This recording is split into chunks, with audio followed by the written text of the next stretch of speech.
how's it going? It's good to see you. How was your summer? It was alright. It's okay? AKA, I had an internship at like one of the largest hedge funds, and I have found that this was the wake-up call that I needed in regards to how I was chasing my future was not healthy at all. Yeah, hedge funds are kind of wild, yeah? Yeah. There's some people there that I would yell at. Really? Yeah, Yes. I believe it. Yeah, so I'm like, to heck with it, doubling back down on cybersecurity and network stuff. Yeah, good. And I'm gonna try to actually, like, see what to do for my extra semester.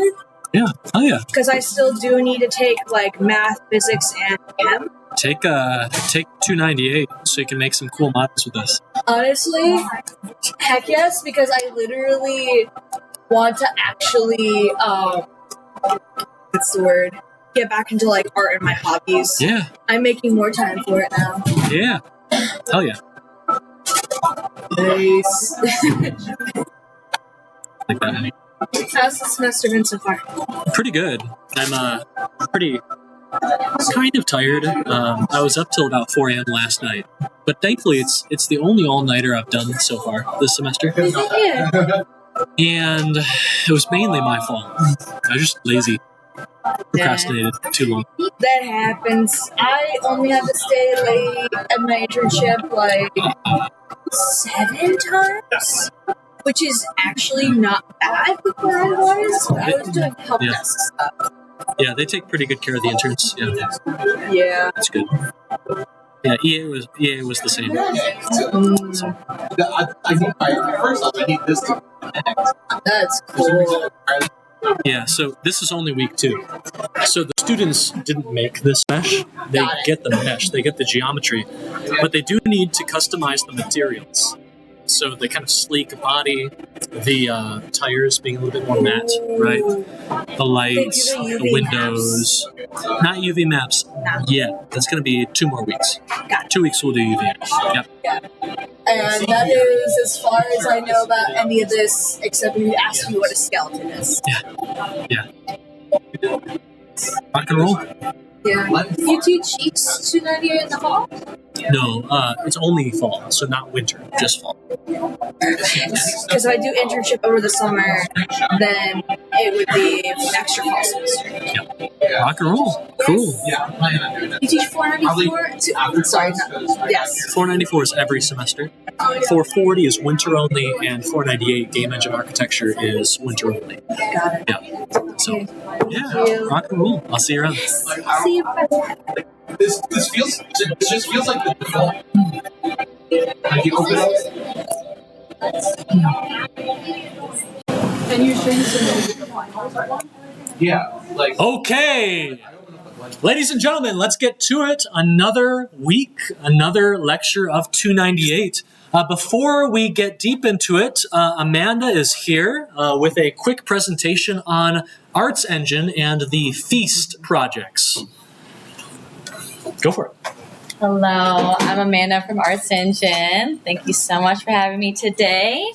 So Arts Engine is all about interdisciplinary collaboration here on North Campus. And so I'm here to talk to you about our Feast program in particular, where we're looking for students with your interests and your skill sets.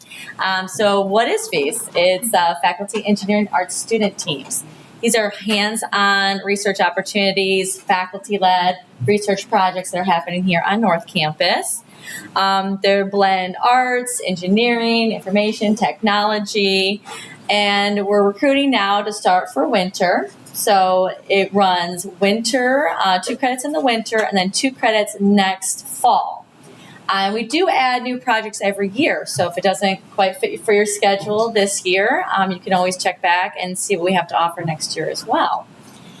So the benefits of Feast, as I mentioned, some hands-on experience, working on interdisciplinary teams, learning from, working with students from outside your school and college with different perspectives, different process. Also working with faculty outside of your school as well, that is really good to help recommend you if you're applying for grad school or for a job application, having someone who can speak directly to your skills and abilities and help recommend you for that. So some of our feast opportunities here, visualizing telematic music performance is one that's been running for a few years now, and that's on music and robotics. We have a brand new one exploring buried ancestral technologies through game development. Also, a couple new ones here at the bottom as well. Mirage, looking at music on radio stations around the globe and different patterns and trends with that. Superconductor is another one of our new ones, all about music and AI. And there are several other music or art and AI projects that we have as well. Such as our deep drawing is one of our AI and art projects. And we do have a really cool project too, the Big City, where they were actually here in the Duderstadt Center in the video studio last year, blending XR and performance and video, and just really interesting to rebuild a 1928 lost film, The Big City, where they only have still photographs and a script. So they're completely rebuilding this really amazing film. So fun projects. Definitely, I encourage you to check them all out on our website. They're all looking for your skill set. So, pretty much if you're interested in them, we always recommend through an application process. So our applications are due Sunday, October 12th. We recommend applying for at least 3 of them that you're interested in to help with your chances of being matched to a team. And so you can also learn more about Feast at our project fair that's going to be here in the atrium in the connector hallway in the Duderstadt on Thursday, October 2nd. And there's 2 different times, from 12 to 2 or from 4:30 to 6:30. And so we're going to have faculty and students who are currently on these teams to be available to talk to you with more specifics about the project, answer any questions that you have. Really good opportunity if you are interested in any of these projects and for applying. And also feel free to reach out to us if you have any questions about the projects, about the application process. We are happy to help you through any step of the way. I recommend checking out the website, like I said, and exploring all those different projects. We have 12 different opportunities for you to get some hands-on experience and really groundbreaking research that's happening right here on North Campus. So please feel free to reach out. Does anyone have any questions about any of this? How many of you have designs to go to graduate school someday? So one of the best ways to get into grad school is get good letters from research professors. And this is a great university for meeting awesome researchers doing very cool things. It's sometimes hard to join a lab, okay? They only have so many slots and they're going to be very busy, those research professors. This is a good chance to get into close proximity, to build a relationship with some very cool researchers who then might be inclined to write you that fantastic letter, get you into grad school. Okay, so don't miss opportunities like this. Question? Have you ever been research done specifically into Blender, like using Blender? Not to my knowledge, but so the way this currently works, I recall, is that the faculty basically come up with interesting research projects, and then they kind of use Feast to recruit students to work on that project. I don't think there are any Blender-specific ones, though there are game engine-specific projects, and many of these projects need 3D modeling. And so your skills would very much come in handy. Yes, thank you very much. Any other questions? Yes. Hi.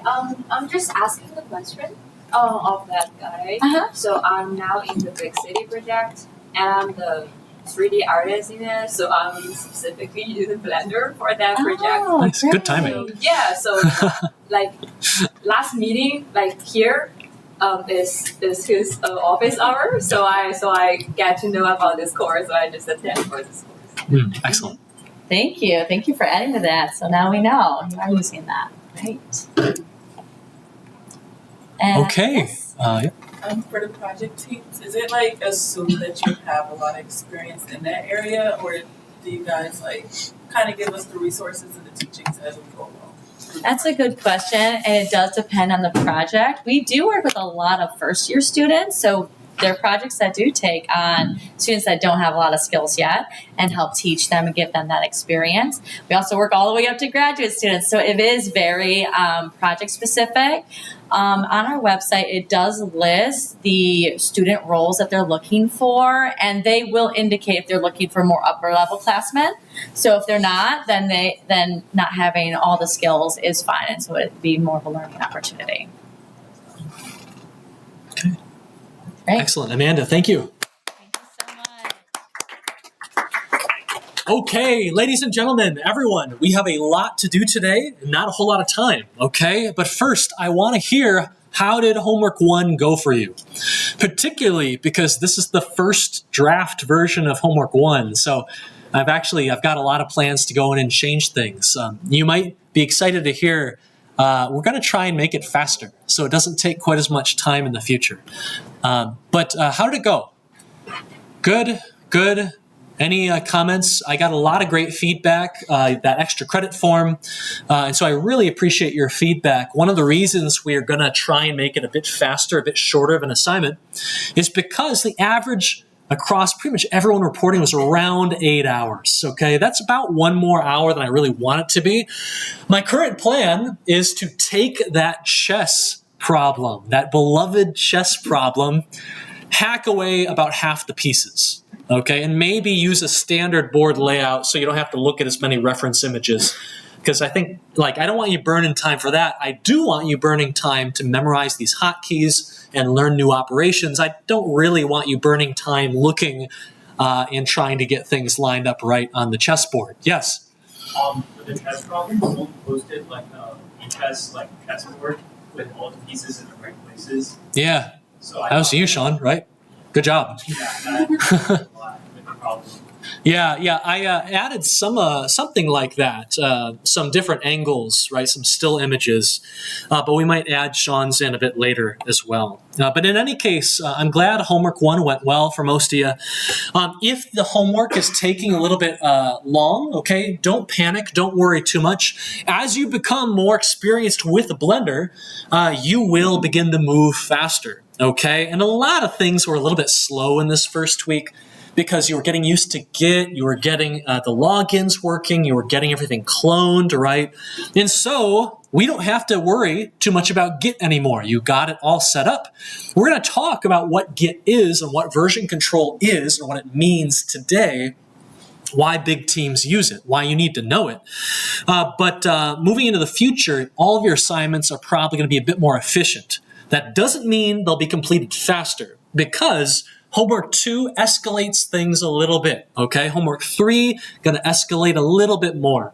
But hopefully most of these assignments won't be taking too much longer than this first homework, okay? And if we notice they're starting to, we'll start to cut back on some of the assignment. But anyway, very good stuff. Some quick announcements. Dave Carr, anyone know that name? He is the IGDA Ann Arbor guy, right? Just came to IGDA Ann Arbor. He is the Reddit senior art director. He is the person who designed the Reddit mascot. Does anyone remember the name of the Reddit robot? I don't remember the Reddit robot's name, but he designed it. Yes, what is it? Snoop. There you go. Anyway, he has his own 3D art course with Blender downtown at the Ann Arbor Art Center, and it is taking registrations. It is not quite as long. It's I don't think it's as long as our course, and it doesn't have all that much homework, I don't think. But he's approaching it much more from an artist's angle, whereas this course is approaching it as kind of an engineering course with some art stuff. And so if you really want to develop your art style and get tips from a very strong 3D artist, then he would be a great place to go. Intro to Digital 3D Art with Blender, and level 1 and level 2 create some really cool stuff. And it looks like they're Fridays, so you could actually sign up for that if you really just want to dive into Blender like crazy. There's a little link here. You can scroll down. You can find all those courses and register if you want to, okay? Blender Basics was due on Monday. Remember, you need to be pushing constantly. That's why we put it at the end of every question. Make a commit and push. Make a commit and push. You don't even need to finish the problem. Make a commit and push. Every time you make a commit, that creates a little checkpoint, a historical point where you can go back in time to it if you ever want to. If you accidentally mess up your project or delete something, you can go back to it. And every time you push, you send all that stuff off of your local machine so that we can see it, so that you can use it if you, for instance, break your laptop or have some sort of disaster. You need to be pushing. That is how you submit in this course, as we talked about in our second lecture, okay? On Monday, we released this second assignment. It's okay if you haven't really gotten to it yet, but remember, this course is designed for a steady, nice pace, okay? About an hour a day. It will go by quickly if you do it consistently. This has not quite as many problems as the first one, 14 versus the first homework's 15. But some of these have a little bit more to them, okay? And so you're going to want to start this homework as soon as you can, all right? And we can see, actually, quite a few students have already begun working through this homework. For those of you seeing these big, beautiful sports car meshes and getting really scared, like, I got to model that? No. Okay. We give you this mesh, and you need to create the beautiful materials, okay, that make the tire look different from the lights, which look different from the car kind of body, which look different from the windshield, okay? This week, it's all about materials, and it's going into some advanced geometry and topology. You're going to learn about a lot of different topics. One of those is very powerful modifiers, okay? A way to very quickly make models and do really interesting things with your geometry, okay? I'll talk a little bit more about that soon. Today, what I really want to talk about is version control, and I want to talk about topology. What is good topology? It's kind of that amorphous but super important question. It's kind of like, what is good code? If all of our engineers in the room have ever heard that before, it's kind of a difficult concept to pin down, but something you know you need. Well, we're going to pin it down for you. What does good topology mean this week? Then in the homework, you're going to explore that. There's a channel called Savannah XYZ I really admire. It is a former university student doing 3D art and using Blender for most of her work. What's really interesting about Savannah is that she is not only an excellent 3D modeler, but very much in that kind of Renaissance person, Steve Jobs mold. She is also an excellent musician and an excellent vocalist as well, which you will discover in this kind of funny video, okay? So welcome to 3D software. I'll be interested to know how many of these complaints you understand, okay? Resonate with you. Let's take a look.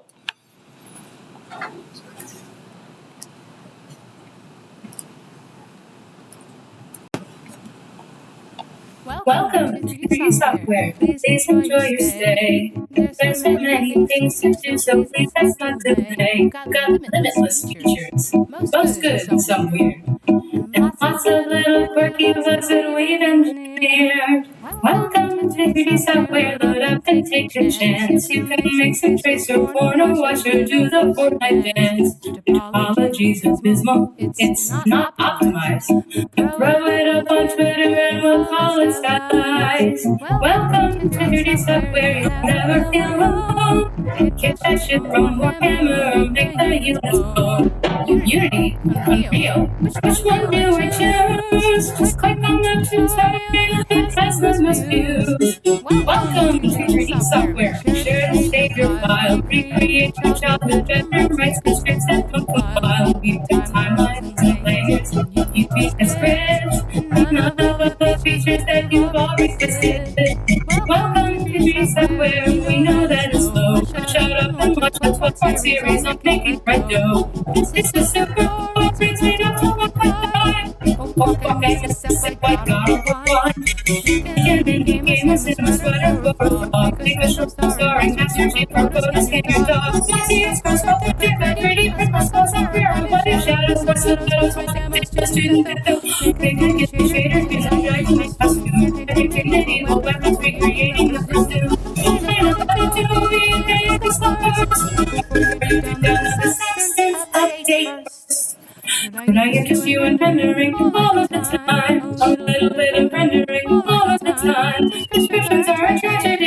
This is a crime. Compiling and rendering all of the time. Today is you and rendering all of the time. Rendering all of the time. It's perfect for a tragedy. This is a crime. Compiling and rendering all of the time. So I think this week you will start on your first animations. Now, they aren't deluxe animations. Basically, they are kind of orbiting animations, but animations all the same. And you'll discover, rendering can take quite a while, and it can be fairly boring, especially if you mess it up and you have to restart, okay? The Blender-made Oscar winner Flow, okay, I will not shut up about that film, has crossed the 40 million mark in revenue. Now, I'm not sure exactly how much the creators get to keep of that. You often end up giving a lot of that away to the distribution platform. But this was a small team, okay? Small team, which means there's a small number of people getting big pieces of that pie, okay? So very good on them. Don't spend it all in one place. If you enjoy cheat sheets, right, you are starting to accumulate more and more hotkeys. And even if you get them into muscle memory, you know, they can slip out from time to time. One of the things you can do is you can look online for some beginner Blender cheat sheets, and you can find some things that will kind of quickly remind you of different operations and how to do different things, okay? Here's one of them just linked on the agenda, but there are a lot of them out there. And what I actually prefer to do is I actually prefer to wait until I've forgotten a hotkey and then just quickly look it up. Or because Blender's documentation, I just don't think it's very good. It's very hard to read. I usually don't get what I want. Go to GPT, okay? And you can just ask, like, hey, how do I do that thing, right? So, hey, GPT, when using Blender, it is possible to make nearby vertices move when I move a single vertex, okay? So what's the hotkey for that? Does anyone know right now? Can you tell me? Is it O? It's O. Yes, it's O. Proportional editing mode. You can toggle it on and off, but if you've forgotten that, then you can just quickly say, boom, right there, within seconds, okay? If you do use an AI assistant to remind you of certain things, just remember to give as much context as possible, or it might tell you something just totally wrong. It might tell you something totally wrong in any case, but not a bad resource if you want to take a shot at it. Okay, so what I want to do today is I want to talk about version control at a deeper level. You're starting to use it, but many of us don't really understand what it is and why it is so important, okay? Why do we require you to use Git so much in this course, okay? Why can't we just use Canvas? Okay, we're going to then talk about the very tricky topic of topology and what makes for good topology. What does topology mean? Why does it matter? Hey, if I got a model and it looks good in the film, what's the point? Okay, bad topology, good topology, it hardly matters, right? It totally matters, okay? And we're going to find out why today. But I also want to introduce you to the daily 20-minute model, because the time has finally come, okay? You have enough Blender knowledge. We can start creating some very small, quick objects. Have any of you ever had a literature course, an English course, you know, any sort of course that had a free write? Okay, what is a free write? What's the point? It's a way of practicing your skills and getting them out on paper without having to think too hard. Yeah, right? Free write. Usually the professor walks in and says, hey, we're doing a free write for 10 minutes, 20 minutes, and this is just a period of time where you can just start writing. Sometimes there's a theme, sometimes there's no theme. But the point is to just start dumping your brain and having a good time writing. Exercise your skills. Don't worry about judgment too much. Don't worry about messing up. Just get out there and write and do it often. That is what the 20-minute daily model assignment is. Okay? When you go onto the front page of Canvas, you'll notice that actually there are now these little tiny themes under the daily model themes section. Okay? The theme for today is book. All right? That is it. Book. That is the only guidance or direction you have for a model you might do tonight. I say might because do you need to do a model every day? It says daily, but do you need to do it? Albert? Oh, no. No, you do not need to do it every day. In fact, we've given you so many skips. You can relax, okay? If you're busy, don't do it. But if you got a bit of extra time, do it, okay? Tomorrow, you can also see that tomorrow's theme is going to be chopsticks. So in your brain, you can start to think up, oh, how would I make a quick 20-minute model of some cool chopsticks, okay? What kind of mesh would I start with, okay? But this book theme, if you're going to do a model today, is the theme you're going to go with. This assignment is now available. You can see the entire process here for doing it. Over time, you are going to build up a big gallery of models that looks something like this, okay? They're quick models, they're basic models, but as time goes on, you learn more and you get faster with Blender. These models will start to look better and better and better, accomplishing more, developing your own art style, okay? Accomplishing more in that given 20 minutes. What you're gonna do, the most important thing to remember is what you're gonna do is you're gonna launch a recording of your screen. You can use QuickTime.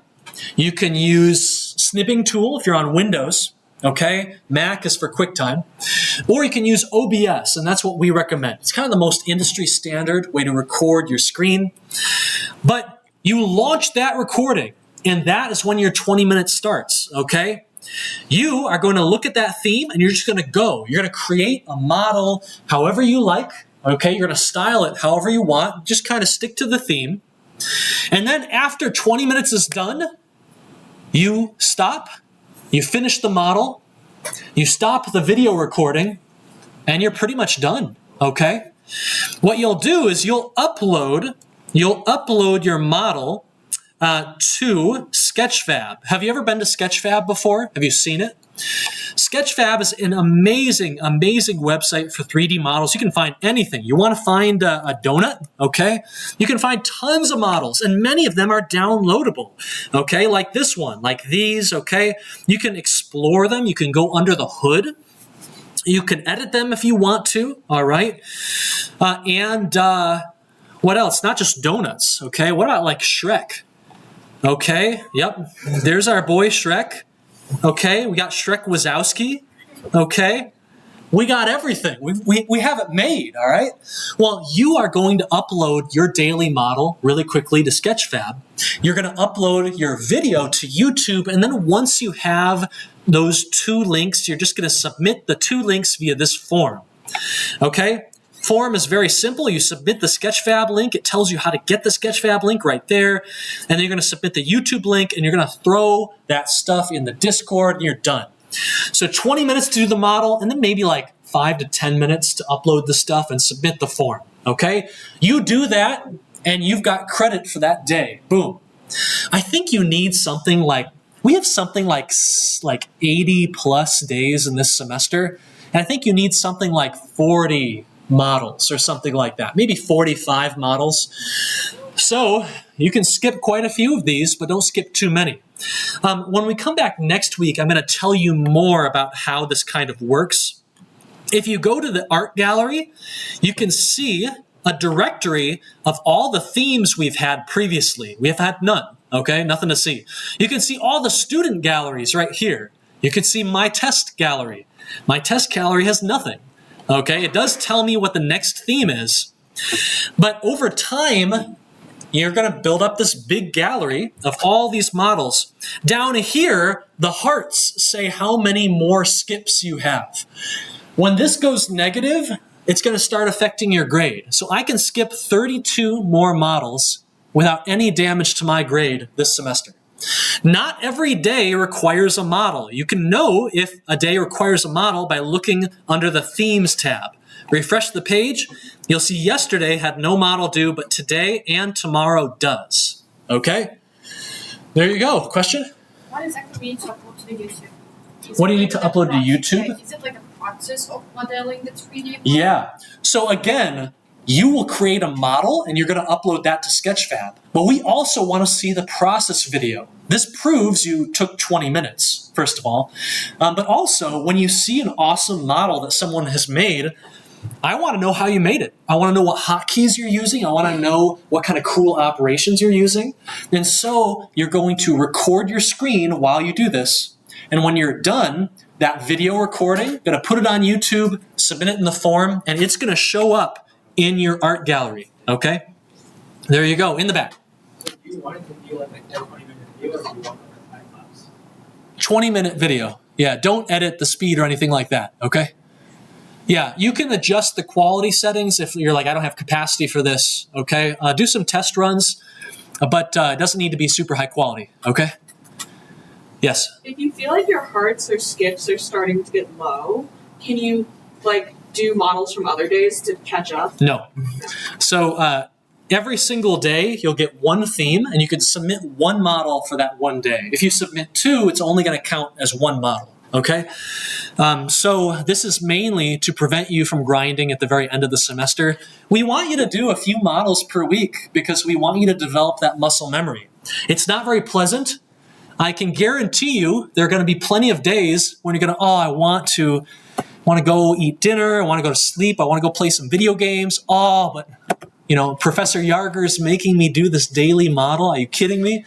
Okay, you're going to be very frustrated with me until the end of the semester, and you're going to say, wow, those skills are really worth it, okay? So anyway, this reminds me a lot of like cross country and track, right? Like it was so boring to go on those long runs and workouts, but after you got in shape, like a few months later, you were in shape and you're like, yeah, okay, all right, it was worth it, okay? Hopefully it'll be worth it for you, yes? And I guess if we end up spending like more extra time sort of floundering on that. What do you mean? Like getting stuck, basically. Yeah, if you get, if the model is a disaster and you get stuck for like 15 of your 20 minutes, I do not care. You're getting full points, okay? As long as you weren't completely sandbagging it, like you're trying, okay? It's just the model looks awful. You get full points, okay? So do not worry about that. That's the point of a free write, right? So you do the best you can. Okay. All right. Any other questions on daily model? Some days, some lectures, if we have time at the end, we'll do one together. I don't know if we'll have time today. We'll see. Okay. I want to cover some very important topics today. Okay. Rock and roll. I cannot wait. Tomorrow at 2 a.m., every morning at 2 a.m., the course robot will send you an email with the new version of your gallery and also the link so you can look at everyone else's model for that day. Hopefully we don't have any days where no one did a model. I think maybe I'll try and do a model tonight, a book, and we'll see how it goes. Okay. All right. So let's keep going. Okay. So what I want to do here, okay, Shrek Wazowski, I want to talk to you about Git, okay? Has anyone seen this film right here? Toy Story 2. Okay, we talked about Toy Story 1 during our first lecture, okay, a big hit for that new field of computer graphics, okay? Is that ever going to be a big thing? Well, it became a pretty big thing pretty quickly. In fact, computer graphics, 3D animated Disney films started to kind of started to crush their own traditional 2D animated films. Kind of sad because those are great films. But this film, Toy Story 2, was a massive film, a big step up in quality and resources and effort from the first Toy Story. But this is also a huge cautionary tale on the value and importance of version control, particularly when the stakes are super high on big teams. Okay, maybe some of you have heard about this before or seen this, but did you know that this film was accidentally deleted mid-production? Okay, how many of you have heard about that? Wow, quite a few of you. If you've forgotten, let's go ahead and watch a quick recap and take note and answer this question. What version control system, what version control techniques did the team use to try and prevent this disaster from happening? Most of them are going to fail. Let's take a look.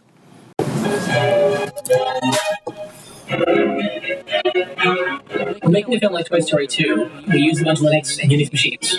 On those kinds of machines, there's a command RM star that removes everything on the file system as fast as it can. Have you ever accidentally dropped something out of your pocket while the toilet is flushing? That's RM Star. Somebody had run RM Star on the drive where all of the Toy Story 2 files were kept, and things just started to disappear. Woody's hat disappeared, and then his boots disappeared. And then as we kept checking, he disappeared entirely. Woody's gone. Seconds later, looking up, the rest of the characters on the show, Buzz, Potato Head, Ham, and Rex, had all vanished. And soon after that, whole sequences, Toy Barn and Andy's room were disappearing off the disk drive. Right in front of our eyes. If you had 20 or 30 people working for a solid year, you could recreate all that work erased in probably about 20 seconds. So I grabbed the phone, transfer me to systems, So they transferred me to the systems group. And I said, unplug the machine, just pull it out of the wall. Pull it out. Well, we can't pull it out of the wall because pull it out of the wall. Pull it out. Plug the machine back in, take a look at it. Wow, a lot of the film's gone. Back most of it. Okay, we better tell Galen, technical director of the film. I remember thinking, wow, this is really bad, but no worries. We're going to get our backups and... We realized that the backups we had were actually bad. Oh, what do you mean backups have failed for the last month and we don't have any backups? At this point, Galen mentioned to me in a meeting that she thought she had a copy of the film in her house. So as a mother who wanted to see her children, I needed to have a computer at home. And so I would copy the entire film to my computer. We got the machine, wrapped it in blankets and pillows, and put seatbelts all across the back seat. Talk about a backseat driver. Slow down. Easy. Careful. He was rocking and, mumbling to himself and coaching me along. I bet to Pixar, and 4 or 5 of us carried it in like you would an Egyptian pharaoh. Okay, boot it up. Machine turns on. Oh, look. There's the movie. Thanks to Eli, my newborn baby Eli, and my need to work from home, we had a backup of Toy Story 2. Okay, so kind of stressful and terrifying, isn't it? Okay, and if you lose your homework on this, in this course, okay, it's a huge bummer. It's very frustrating, but it's not the end of the world. In fact, you can skip a homework in this course. It's only 5% of your grade, right? That's still A territory, okay? If you are on a multi-year film production process and hundreds of people's livelihoods and futures and careers depend upon you being able to ship this film, then this kind of thing happening is completely and utterly abysmally catastrophic, okay? It's the kind of thing that should kind of put deep fear into your soul, the idea that this could even happen. And so, right, what kind of version control did they have on this project? Okay, what did you notice? They had some ways to keep track of their project, right, and share their project with others and store it, right, try and keep it safe. What did they do? What was their version control? Yes? Backup. They had a backup system, okay, a backup system. Which, did it work? Nope. No, it failed, okay? In fact, it had been failing for a month. They had it on a backup server on premises, okay? Which I think means if their studio burnt down, well, the backup burnt down with it, okay? What other version control techniques were they using? They had one awful version control technique that ended up saving them. Yes? They have, I forgot the name, but they say the copy app perhaps. Yes. Okay, they sent copies to the houses of some of the employees, okay? Actually, it wasn't necessarily a policy that they did this. It was just the technical director did it because she really wanted to work from home, right? So maybe if she had been following internal policies and not making copies, the whole film would have been doomed, right? So not great, still not a great thing. It takes a long time for her to make that copy. She has to continuously keep doing it. And then what happens if the studio burns down and then she can't find her copy or something like that? She misplaces it or it gets spilt on or something like that. So the Toy Story 2 team did have some version control techniques. They didn't just pass around their files on a floppy drive or something like that. They had a local server, okay? They also had some recurring backups, and they had some old copies that were kind of shipped home to employees' computers, okay? Now, all of these are pretty awful, okay? First of all, the local server with files failed when someone accidentally ran the rmstar command on that local server, destroying it in the process. This is also a terrible thing because, hey, like, if you have a fire at the studio, this is just going up in smoke, okay? It's just toast. You're going to lug out a huge machine like that while a fire is blazing? No, you're headed for the exits, okay? Recurring backups also failed. They had a backup machine, but it looks to me like it was on premises, so it was vulnerable, and they had not been testing their backups, which is a super important thing if you have a backup set up in place. Okay? This is the thing that saved them, but only really because they were extremely lucky. Okay? This is not a very standard way to keep your project safe. It's very slow, it's very clunky, and it could be a security risk. Okay, what happens if all the employees are taking their work home and then someone gets their house robbed, right? Boom, now Toy Story 2 is all over the internet, all over Pirate Bay. Everyone on 4chan is making fun of it, okay? Bad stuff. You don't want this stuff to leak. So these are all pretty terrible techniques, okay? If this one worked, they got very lucky. This is not sustainable. Films have gotten bigger than this. Games have gotten much bigger than this since then. We need a better solution. We need version control, okay? What is version control? What is Git, okay? Version control is a system for keeping your files safe, searchable, shared, and scalable, okay? All of these properties are things we need to have. But what do they mean? When you say that your files are being kept safe, that means it's really hard to destroy them. It's really hard to lose them. Okay? If a fire burns down your home, what an awful thing. Your files are someplace else. They're in the cloud, maybe. Okay? They're in 100 different data centers spread across the world, replicated. So even if Google has a huge server meltdown in Iowa, well, a copy of your stuff is in New York, okay? Or in Seattle, or in Hong Kong, okay? And you can get it back, all right? In case you accidentally overwrite your files, which is what I did in EECS 280 when I was an undergrad, okay? If you accidentally spill drink on your MacBook Pro, which is what I did in undergrad, if you accidentally just delete your files, okay, can you get them back, right? That's safety. We want to have it. Searchable, okay? We don't want to just have our current files. We want to be able to easily look through them, and we want to be able to look through their history and maybe go back in time if we need to. So there's a historical and a versioning aspect to the searchability too, okay? Sometimes you make a bunch of changes and they're just awful. You say, I want to get rid of that. I want to go back to how it was 2 days ago. With version control, with good version control, you can do that. With bad, you cannot, okay?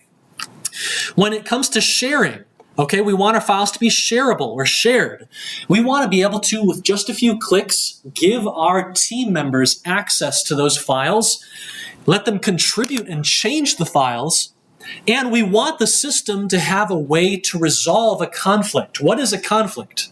A conflict is when multiple people edit the same file in the same place.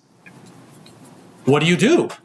Whose changes, whose edits do you want to keep? So bad version control makes this super hard. Good version control makes this pretty easy to solve, okay? And then scalable. Is this version control system going to work with 2 people? Is it going to work with 200 people, okay?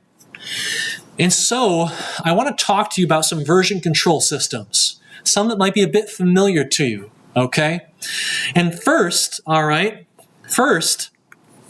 let's talk about the classic.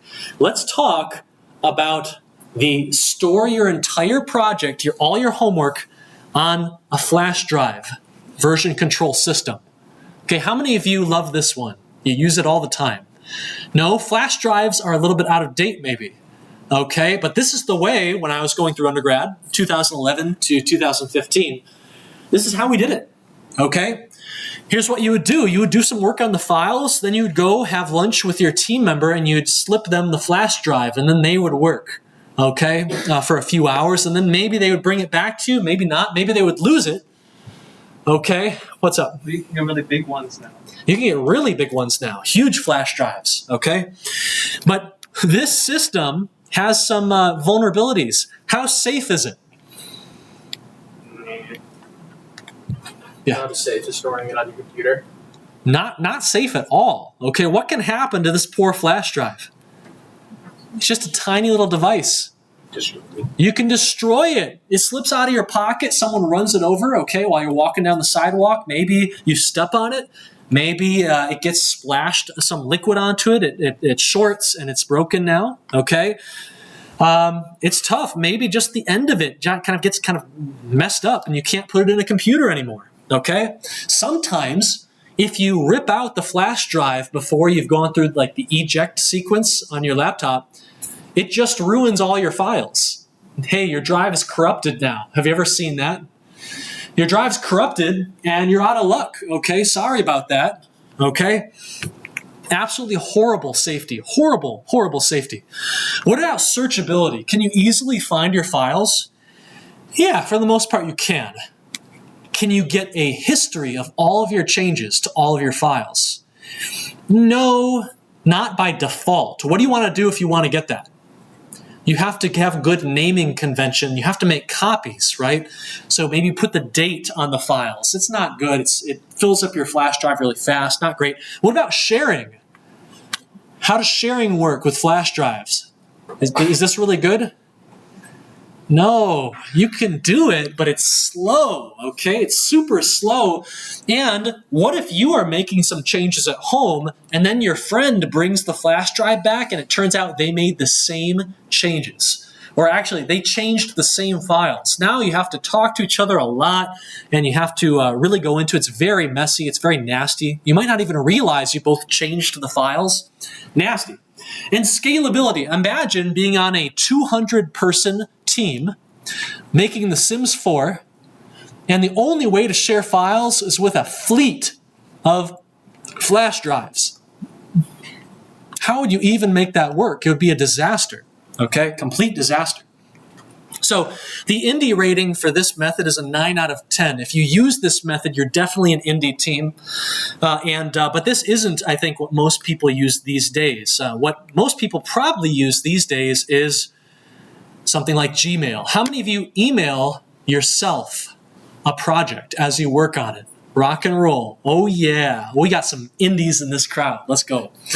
So the idea here is you work on a project, you zip up that project when you've done some work on it. When you're happy, you're done for the day, zip that project up and you email that zip file to yourself or maybe to your teammates if you want them to do some work now, okay? Safety is actually pretty good. Okay, because when you do that email, you send the email, you're probably using something like Gmail. Google is very good at storing your files, probably way too good at it, actually. And they replicate your files in many different locations. So if your local computer breaks or the facility burns down, even if the Google data center burns down, they probably have 10 other data centers that have a copy of your stuff. You're going to be fine, okay? So safety is absolutely there. Good job. Searchability is also excellent. Okay, how many of you find yourself searching through for an email that you had like a year ago? Right? In my experience, if you're good with the filters and you make a good query in the search bar, you can usually find it, okay, within a few minutes. All right? Even if you're just searching for a tiny piece of text that was in one email a long time ago, if you can remember what the text was, you can probably find it. You can even go back through time. So if you remember a particular version you're looking for, you can probably search for that little version tag that you added onto the zip file, and you can find it. So searchability is also great. Shareability, okay? What do you think? It's email, right? So you can quickly send something to a friend, but can you resolve conflicts? Not really, okay? So it's kind of half there, right? So if you have been working and your teammate has been working, you might email each other okay? And then you have to kind of figure out, okay, wait, we both changed this, and what changes are we going to keep and whose changes are we going to throw out, okay? So this is kind of halfway there. And scalability. Okay, have any of you been part of a reply all storm? Okay, just a massive reply all storm where someone has a huge email list that everyone's on and people just keep replying all, which causes other people to reply all, asking to leave the list, and it's just this constant cascade. Okay, it's a huge snowball. This would be an abject disaster, absolutely awful. Okay, your phone would constantly be pinging with new emails. It would be a nightmare. Okay, imagine 100 people sending you their changes. All right, a massive, massive, massive problem. The indie rating here is 7 out of 10. Okay, it's not quite as indie as the flash drive, but it's still pretty indie. Okay, if you're using this, you're almost certainly an indie team. All right, what about the next one? What about Dropbox and Google Drive? Any of you use this? You're sharing stuff, so you zip up your files and you put it on a Google Drive or Dropbox or whatever, and you just send the link to a teammate, right? Very common, good idea, very similar to Gmail. Okay, it is safe for the same reasons Gmail was safe. It is searchable, provided that you use good naming conventions. Sharing is still only half there, because again, you don't have a way to detect conflicts and quickly resolve and change and fix those conflicts, okay? Scalability, also not really there, okay? Right, you could have a ton of people trying to edit and push the same file, and that's just not really gonna work. But the indie rating, again, is a 7 out of 10. All right, so how about we try something a bit more industrial grade, okay? Something a little bit more standard, something like Git, okay? How many of you have heard of Git before this class? Okay, you heard like version control, yeah, Git, Perforce, something that the big teams use, but I don't really need to use, okay? Well, version control systems are excellent for pretty much any size of team, and Git is especially good for small to medium-sized teams and projects, okay? The idea here is we're going to use an actual professional version control system to manage our projects and files. And I could be talking about Git, or I could be talking about other things like Mercurial, which is what Facebook loves to use, or something like Plastic SCM. This is the built-in Unity version control, if you've ever used that. Or something like Perforce, which is what we used on The Sims 4, and what a lot of really big teams tend to use. Okay? In this course, we're going to use Git. It is probably the most famous version control. We are going to talk now about good version control and what that looks like. When you open up when you open up your little GitHub desktop, you have easy access to all the changes that you've made on the files in your project. Now, what are the files of your project? Well, you won't see them here. In order to find them, you need to right-click on your repo name. By the way, if you have multiple repos, you'll see just a ton of repos here. But you can right-click, you can go to Show and Explore or Show and Finder, and you will get to see all your files, and making changes to them will cause those changes to show up in this little list here, okay? So local changes, local files with all your changes will show up on the left. Up in the top right, you will see this button that asks you to do a push, okay? This means you have a bunch of commits, a bunch of checkpoints that you've made for your files. And you haven't pushed them yet. They're only on the local machine. In order to keep them safe, you want to click that button and send them up to the sky, okay? You click that button, your files go from your local laptop all the way up to the cloud where they are safe, okay? Safe and much easier to share. Up in the cloud, you know that your files are there because if you refresh your GitLab, okay, GitLab is our cloud provider, you'll see your repo filling up with files. You can look through them, and they should look about the same as they do on your local machine. That's how you know you are golden and you're rocking and rolling, okay? So when these files are up in the sky, up in a data center somewhere, probably like 5 or 10 different data centers, they are super safe. Good luck destroying them. About the only thing you can do to destroy these files is what? You have to do 2 things to destroy these files. Yes. You can delete them from GitLab, right? How can you accidentally mess this up and destroy your project completely? Yes? We have to destroy the entire repository. Yes, and how is the most likely way you destroy your repository? You forget your username and password, and you can't recover it, okay? That is how a cloud repo and everything up there basically gets locked away forever. It is effectively destroyed. But that's not enough, because if that happens to you, you're still alive. Because what can you do? You still have all your files on your local machine. So you can create a new repo in the cloud and push to that. Okay? And you're back in it. Right? And by the way, the more team members you have, the stronger this gets.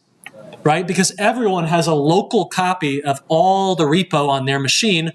So if you lose the cloud repo, you then have to lose all the local repos in order to fully lose the project. It is super safe, okay? Right? When billions of dollars, I kid you not, are on the line, this is the level of safety that you want to have.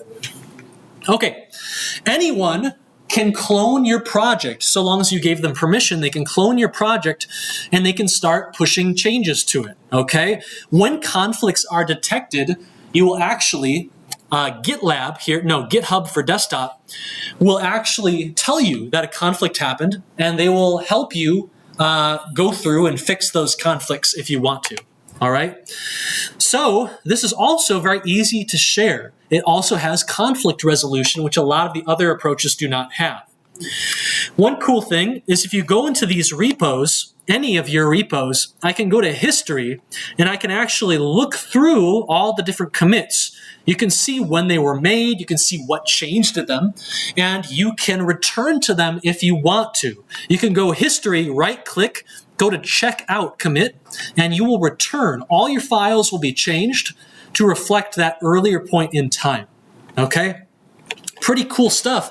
You can search through all your files, but the history of those files and all the changes is tracked forever as well. So super, super searchable as well. And then, I said it a bit earlier, but The Sims 4 used a version control system. We had to. You know how many people we had on The Sims 4?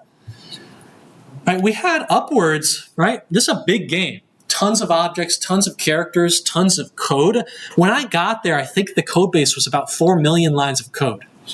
It was huge, okay? Absolutely huge. And we had upwards of about 200 people on that project. I think we had quite a bit more, okay? But I don't have the exact number. And we used Perforce. We didn't use Git, but we used Perforce, which is kind of similar. It's a little bit better at bigger projects and bigger teams than Git is. It worked really, really well. One really cool thing was there was a feature called a lock where you could take some files you really wanted to change and you didn't want anyone else to touch. You could lock those files so that no one else could mess with them. And if they tried to mess with them, the Perforce software would say, hey, you can't touch this file, you can't change this file. Austin has this locked. And I remember once on the team, I locked some files to make changes, but I forgot that I locked them.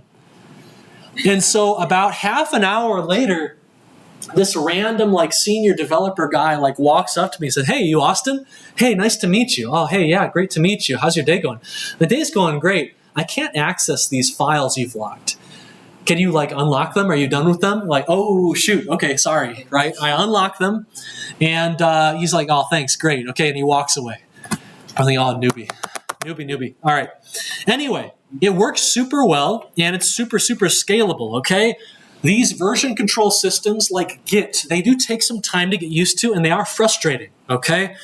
But if you use the GitHub for desktop app, a lot of the frustration goes away. How many of you are using the terminal, the command line version of this? Oh, yeah, hardcore. There are some things you can do on the terminal. Okay, by terminal I mean this. Okay, all right. You all excited now? You want to? No, I don't. I actually don't think you'll ever need to use this in this course.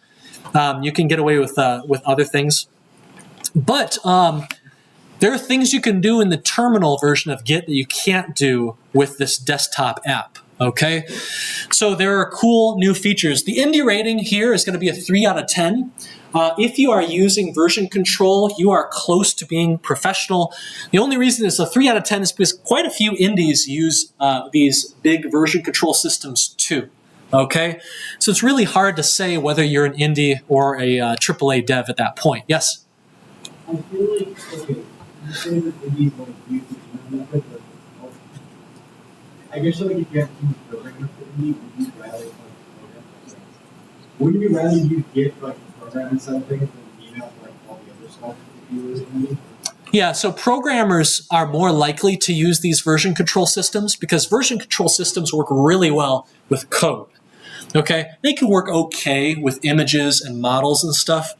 But I've seen a lot of programmers, like, yeah, they kind of pretend to use Git, but then you ask them, are you? No, I just email it to myself, right? It's very, very common. Okay, so these 4 properties are what you're looking for to keep a project safe. And in the future, I mean, when you're outside of this class, forget about this class.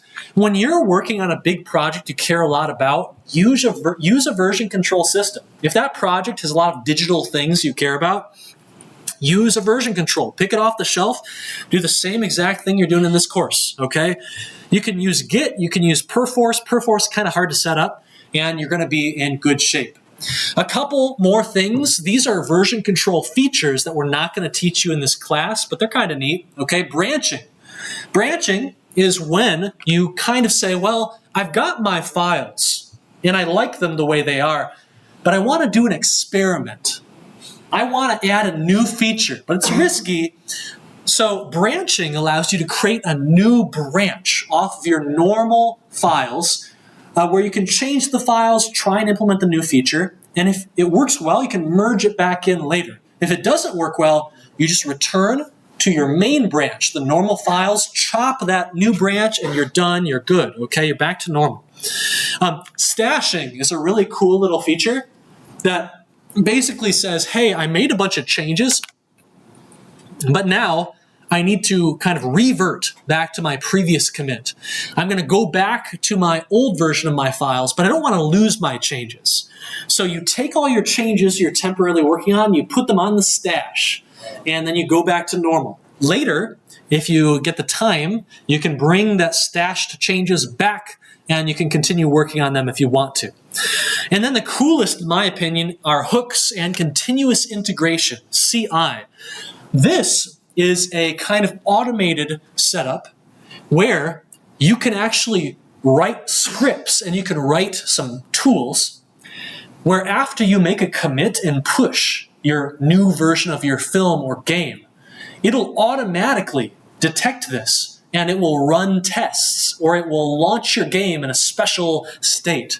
Or maybe it will make a new fresh build of your game and host it online at a certain location so your players can automatically download the latest version.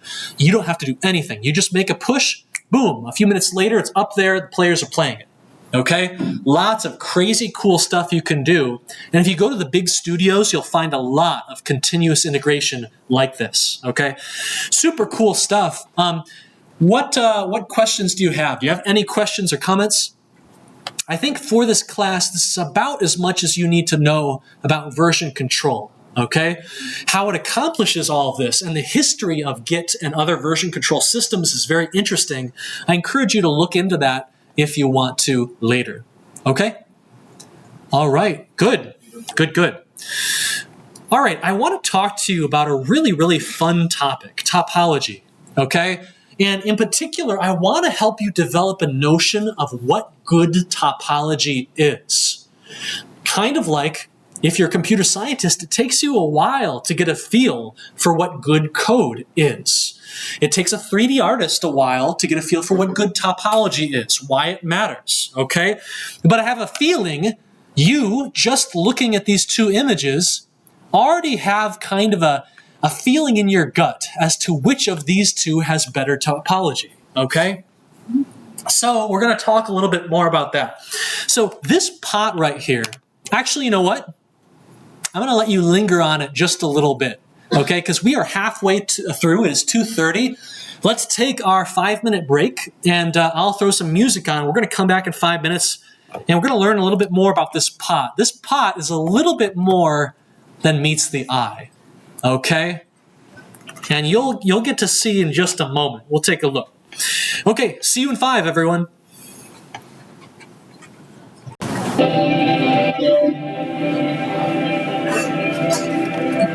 Hi, Professor Yard here. Hey.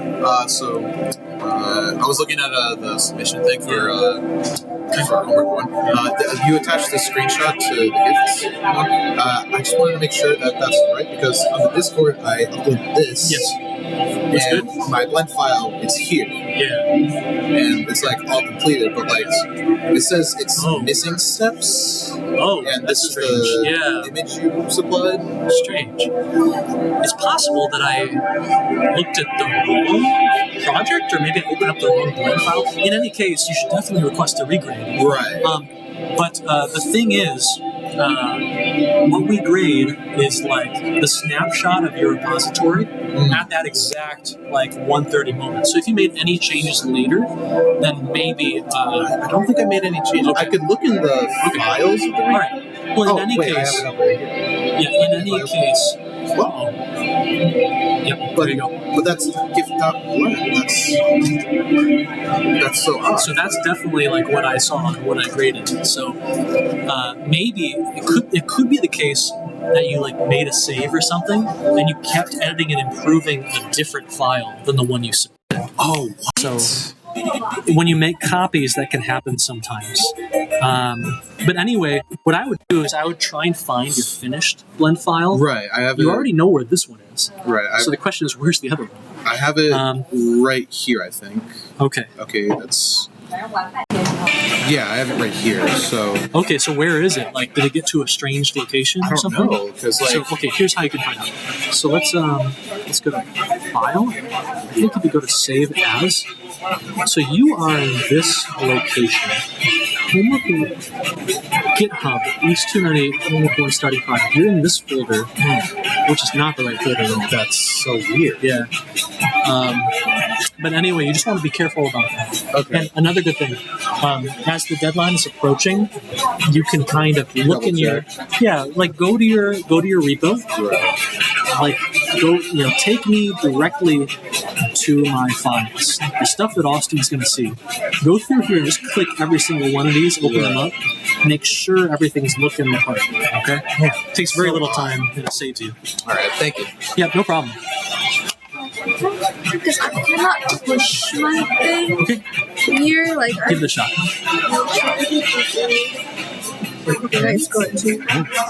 That's strange. Because like I cannot push it back. Okay, let me do a quick experiment here. Changes. Okay. Oh, let's go to homework 2. Okay, let's go into Motor City and let's make a tiny change like that. That's a tiny change. So hopefully, come on. Hello. There we are. Okay, 2.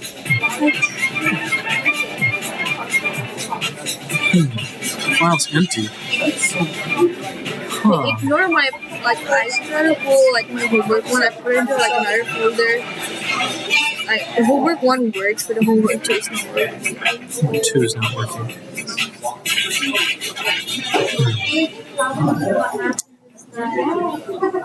So, okay, I'm going to do something very tiny. I'm just going to raise the bodies a little bit. File, save. Okay, so it saved Motor City 1.blend. It should be a different file now. So hopefully, Git will notice. Ooh, but maybe not. Let's see. Okay. So I think what we should do, I think we should investigate this a bit more, and I can pull your repo down on my end during office hours, okay? Because we'll need a bit more time, I think. Thank you. Yeah, just don't lose your files in the meantime. Hey, what's up? I just have a question about my grade. I know, Yeah. because I lose the Blender files for 4, 5, and I think the chocolate one. Yeah, because but like for these two, maybe these two are because they're not good. Yeah, they didn't leave a. Yeah, they didn't leave the command. Oh, okay. So yeah, because I checked that I lose because I realized I should have Blender 5 at the end of the homework. So let me. I'm already delayed so much. Let me really quickly just remind this grading team of which I'm a part. Remember to leave a note explaining point deductions when grading team. Otherwise, students come to office hours wondering why they lost points. Okay, so what I would do is send me an email. We can also look into this during office hours, but if you send me an email and request a regrade, I'll either find out why you lost these points, or I will give you the points back. Thank you. Okay, thank you. No problem.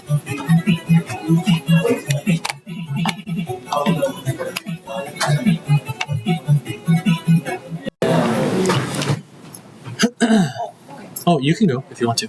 It's recorded, right? So you can watch the recording for what you miss. Okay. Okay, everyone, let's get back to it. So, when you look at this topology, right, there's a clear sense that one is better than the other, okay? Something is messed up on one of these. When you look at this pot, okay, when you look at this cool model, I want to know, on a scale of 1 to 10, what would you rate it? What do you think? What do you got? I got a 10 back there. Another 10, a 10. Oh my goodness, so kind. I've got like a 9. All right. Okay, an 8. Not bad, right? This is a pretty cool model. Okay, pretty cool indeed. But I want to tell you a little bit more about this model, and maybe we'll see if your mind changes. Okay, this model looks fantastic. It really does. All right.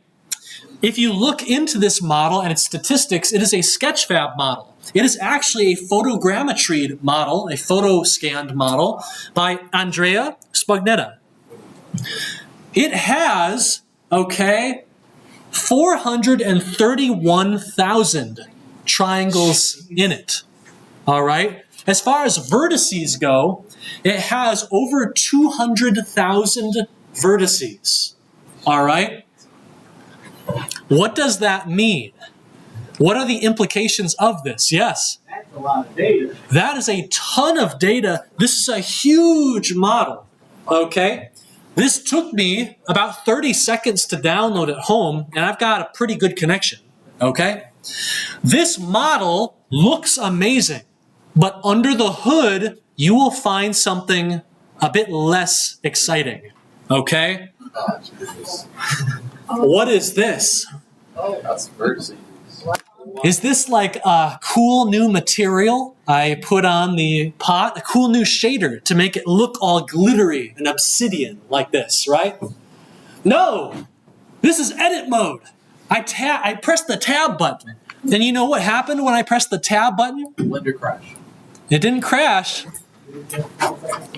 It took about 5 seconds for me to go from object mode to edit mode to object mode to edit mode.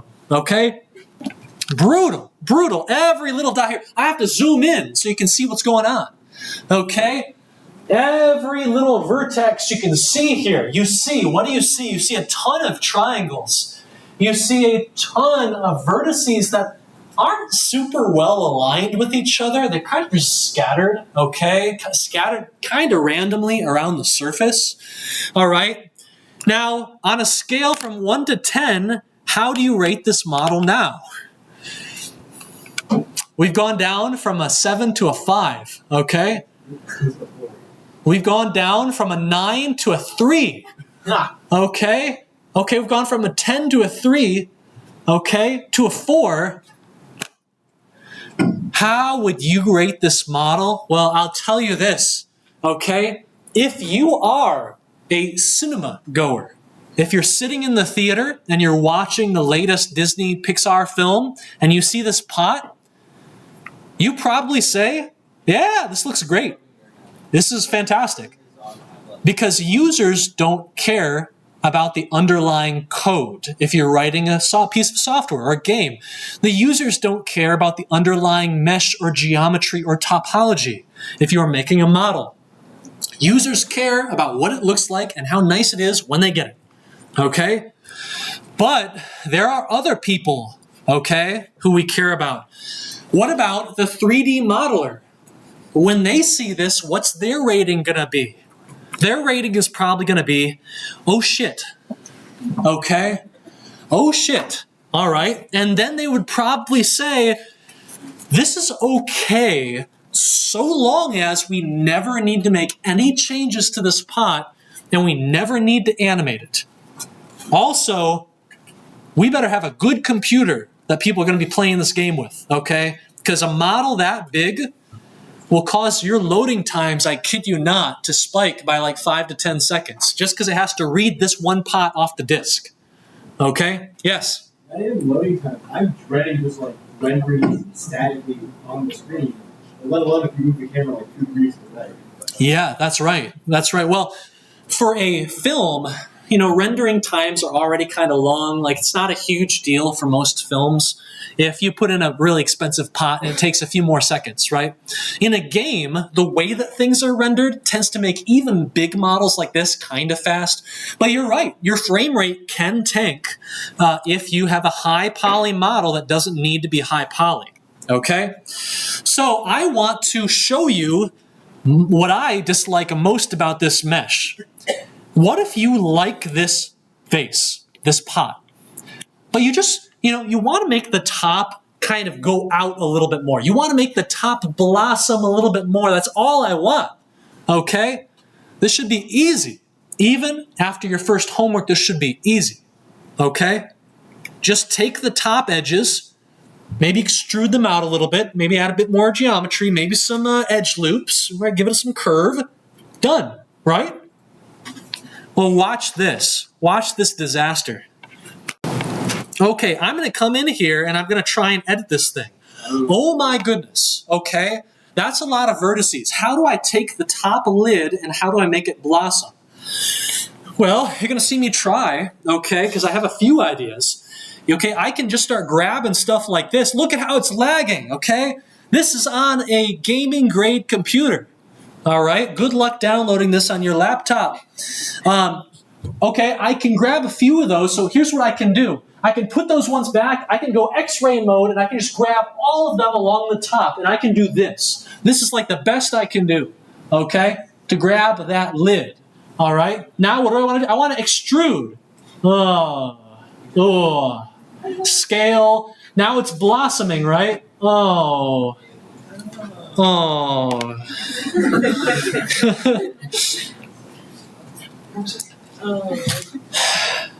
Is this a good result? No. Well, look, that looks pretty bad.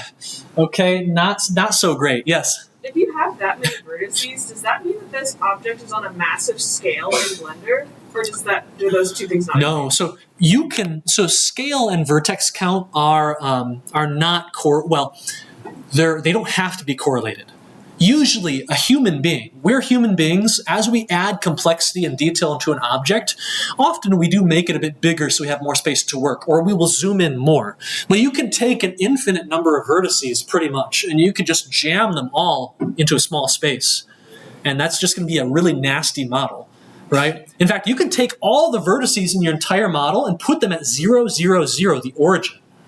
Now, I'm not sure why you'd want to do this, but you can, okay? Anyway, this is just a terrible result, and it was slow. It took a while. I was lagging trying to get this result. Okay, so I think I'm going to go in and I'm going to try and use some edge loops, right? Edge loops. I can grab all of the stuff all the way around the model, right? In this nice loop, okay? All right, this looks just nasty. Look at the shading. This is supposed to be smooth shading, and we got all these horrible shading artifacts in here. Just looks terrible, okay? Well, I'm going to try and do an edge loop. I want to grab all of these in a fan. So I'm holding Alt, okay? I'm holding Alt as hard as I can. And I'm clicking as hard as I can. I can't grab anything. I can't get any sort of loop selection going on, no matter how hard I hold Alt, okay? And so, what am I even supposed to do here? I can try and turn all these triangles into quads.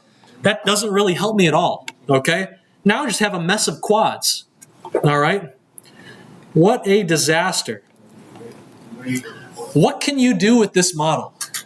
You know what you can do with this model to fix the model? Would you like to know?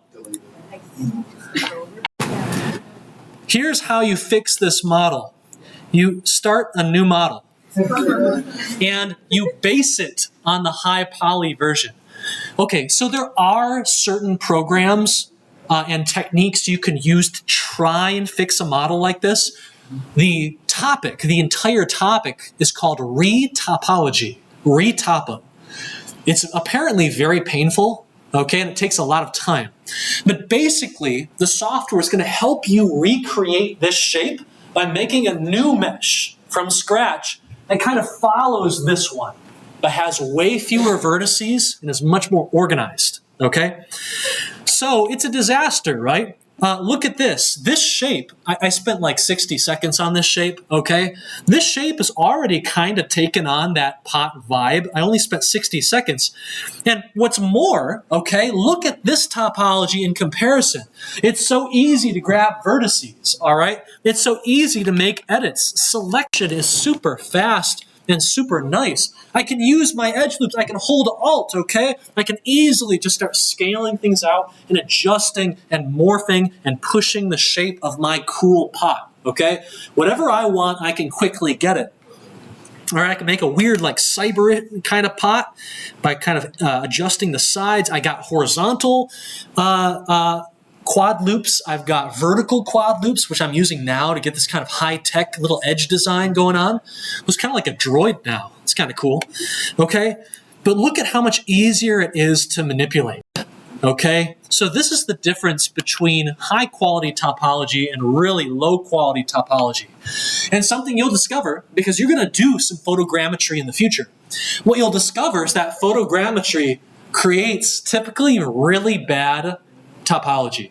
Horrible topology. It's very difficult to take an object you've scanned and fix it and make adjustments and changes. Once you scan that thing, you better be happy with it, okay? Because that's how it's going to be in your project, all right? I have a challenge for you, okay? I have these two objects in my Blender scene, okay? And I want to ask you which of these two has superior topology. Okay, how many of you think the one on the right is looking good, superior? Okay, it's going to be the play. Okay, how many of you think the one on the left is going to be the play? Okay, a few more hands for the left, but pretty even, okay? One question you always need to ask when you are saying, well, is the topology good? Which one's better? Is what is your goal? For my computer scientists in the course, what is good code, right? What is scalable, maintainable code? Well, that often depends on what you are trying to accomplish with that code base, okay? Same thing here. What are we trying to accomplish with these spheres? Well, we're trying, okay, well, and also, aren't they the same? Like, did you notice that? These things look exactly the same, okay? What's the problem? Well, we can answer the first question, okay? What is our current goal? I'll tell you what your current goal is. Your current goal is to make a UFO ship, okay? That means we're talking aliens, all right? And so a sphere is a pretty natural way to begin on a UFO compared to something like a cube. But not all spheres are made the same way. Spheres can have different topology, okay? In your homework, you will deal with a couple different spheres and you'll get to decide which one that you prefer for a UFO. It's not a precise thing, okay? People can have different opinions. In the second question, Are these objects the same? They only look the same, okay? Because in this case, I'm using an emissive shader, okay? An emissive material, which you'll learn about more on the homework. This hides the way that our surfaces reflect light. It simplifies shading so you can't see the problems that one of these two is going to have, okay? This is with the objects using a standard shader. The principal BSDF, okay? Which one of these has the superior topology now? Okay, how many of you raised your hand for the left? Okay, good job, you won. All right, well done. Bad topology, one of the things it causes is shading artifacts. Okay, you can have smooth shading on both of these objects, okay, but if your topology is good, it will look exactly how you expect. If your topology is very weird, okay, with strange shapes, very odd shapes, overlapping shapes, okay, in your quads and your triangles, you're going to see stuff like this. It's going to look very nasty, okay? So, shading artifacts, one big, cause or effect of bad topology. Look at the wireframe now, okay? Looking at the wireframe, you can finally see, for certain, the underlying geometry of both of these meshes. And you can see that one of them is very nice and organized, right? Isn't this very nice and pretty? And the other one is just going crazy, okay? You know how I made this sphere? How did I make it? You want me to show you? I have to remember how I did it last night. I had a late night last night. I was doing these lectures at like 4 a.m., okay? That's how a new semester goes. I don't have any material. I have to kind of create it on the fly. What I did was ironically, I grabbed a UV sphere, okay? And what I did next was I said, you know what, I want to take all of these vertices and I want to randomize their location. I'm going to press F3. When you press F3, you get this really nice kind of search. And you can search for any function or feature you want. I want to randomize the location of these vertices. You see that? Now, if I left it like this, you would obviously know which topology is superior. Also, this is not a sphere, really. So what I'm going to do is I'm going to press A to grab all of them. I'm going to use one of the coolest hotkeys in the entire program. It's kind of hard to remember. Alt-Shift-S, the two-sphere hotkey. And I can push everything onto a sphere. Alt-Shift-S, push everything onto a sphere. And I think I randomized it several times to just really mess that topology up, okay? To make it look just horrible, okay? Because this actually looks okay. If I shade it smooth, it still looks mostly fine. We can mess this up even more, though, and I'm actually going to do that. So let's go randomize, okay? And actually randomize it. Oh, wait, no. Hold on, wait. Sometimes you start typing and you activate a bunch of other things and you're like, what is going on? Have any of you gotten Blender into a really weird state where you don't really understand what's going on anymore? Yeah, that happens to me all the time, okay? That's why we have version control, so you can go back if you need to. Okay, let's randomize it one more time. Oops, I think I chose the wrong randomize. Okay, now Control-Shift-S, and we can just kind of push it back into that nice sphere. And then I can give it an emissive material, and if I do this, you can no longer tell. Looks good. Maybe you can see this little thing in the corner, but it looks mostly good, okay? Anyway, yeah. All right, so you can see in the wireframe that things are really messed up in one of our meshes right here, okay? This is horrible topology, and it's going to create a lot of problems, all right?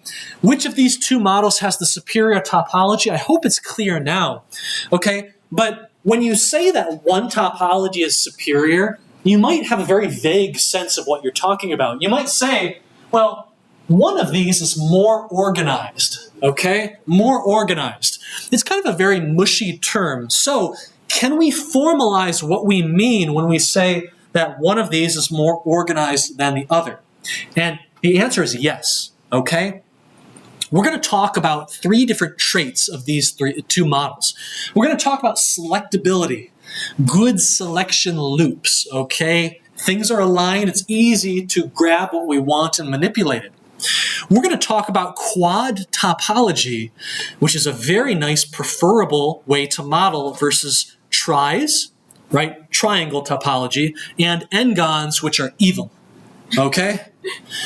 And I'm going to show you why they're evil. And third, okay, we're going to prefer models and meshes that have detail, but only where that detail is necessary, okay? First, selectability. This is one that we've already kind of talked about and you've already seen. By the way, a lot of this you're going to kind of check out and do in your homework as well. Selectability. One of the hardest things about working in 3D is that actually you're manipulating 3D objects from a 2D interface. Have you ever thought about that? Your medium is actually 2D. You have a 2D screen. Your cursor, your mouse only moves in 2D. But somehow you have to manipulate things in a 3D space. And so everything is kind of going to be very hard. Selecting the thing you want to select is going to be a tough challenge. And you're going to get better at it. You're going to get faster over time. But anyway, verts. You want your vertices to generally be kind of aligned and be easy to grab. And I'm talking about this. One of my favorite techniques, X-ray. Okay? Alt-Z, go X-ray mode. Okay? You can even use this with bad topology. Go to orthogonal. Click on one of these gizmos. You go to that nice orthogonal side view. You can now use X-ray mode. Quick. Just drag, select, cut. Get rid of half of your mesh, okay? You can then grab the others, extrude it downward. We're creating a UFO, okay? And so we've extruded. We can extrude a bit more. We can go out with S, and we can kind of create this nice little UFO kind of curtain, okay? That comes down, this kind of pyramidal shape, this cone shape. We can extrude that down even more. We can press F right there to fill the bottom of it, create that surface on the bottom, and now, yeah, it's pretty fast, right? Pretty fast. And actually, I didn't even use any loops at all. I was just using the fact that a lot of our vertices are aligned and very organized and easy to select for what we want. But loops are available. So you hold Alt on Windows to select loops when you click. You hold Option to select loops on Mac when you click, okay? Basically, whenever you're in this course, if you have a Mac, if you ever see Alt, you just think to yourself, Option, okay? And everything will translate, okay? Let's check this out. So I want to add a window to this, this UFO, okay? I'm going to change the material so it's a bit darker, kind of cool. I'm going to hold Alt, and I'm going to click on the right side of these little squares, and I'm going to get these nice horizontal edge loops that just go all the way around, right? If these are tris, this doesn't work, okay? If these are n-gons, this doesn't work. This only works if you have quads, okay? Quads, 4 points per face, 4 vertices per face. If I click on the top part of one of these little quads, then it will get a vertical loop instead of a horizontal loop, okay? And so, let's keep going. I can now assign those faces to a new material, and I've got this cool little window. I can then go and customize the material to my liking, make it all shiny and stuff like that, okay? I'm not spending a whole lot of time on this. I think I go make it smooth next. That looks kind of cool, doesn't it? I don't know if this looks like a UFO. I actually probably would need to change the material of this kind of bottom curtain area to be a different color than the little orb where the alien will sit and fly the ship. But I think it looks kind of cool for like 30 seconds of work, right? So not only are the vertices aligned and easy to grab, but we also have these wonderful quad face loops that go around in the ways that we want, okay? These loops are in the places where it's very beneficial to have them, okay? Compare vertical versus horizontal. On this mesh, are we going to care more about the horizontal loops or about the vertical loops? Probably a bit more about the horizontal loops like this one, not so much about the vertical loops, okay? The vertical loops, maybe you could create like an interesting stripe pattern using this or something. but I don't know if I'm ever going to really want to use this. The important thing, though, is that my loops are where I want them to be. On a humanoid, which I'll show you soon, on a humanoid, on the homework, which you're going to do, you want loops, okay, that go kind of around the head like this. Why? Why are these loops super useful? Go around the head like this, round.